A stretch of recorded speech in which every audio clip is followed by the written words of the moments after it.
Most gardens need about an inch of water every week or so to maintain healthy leaves, flowers, and fruit. When Mother Nature doesn't provide enough, it's up to the gardener to provide the rest. When you do need to water, it's best to do a thorough, deep application and then put the hose away for the rest of the week. The worst thing you can do is to sprinkle lightly every day. Frequent, shallow watering only moistens the upper layer of soil, and that encourages the plant roots to stay shallow. In turn, that top layer of soil is going to dry out quickly, and that will make the shallow-rooted plants even more susceptible to drying.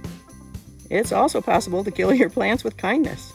Overwatering is when the soil is kept too wet for too long, and that forces the valuable oxygen out of the soil.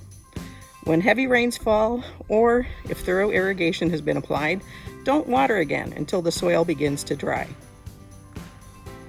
Newly set plants will need to be watered more frequently until they have a chance to establish their new roots, especially if the weather is sunny, hot, and/or windy.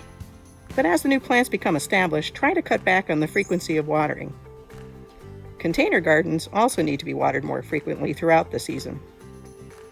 Hand watering works fine for container gardens, small plantings, and new plants. But larger, more established gardens will need a more gentle, thorough delivery, either through sprinklers or drip irrigation. Keeping the foliage dry while watering will help discourage many fungal diseases. If you have to use overhead sprinklers, try to water in the morning so that the foliage has a chance to dry quickly during the day. Drip irrigation tubes or soaker hoses will deposit the water low to the ground, keeping the foliage dry.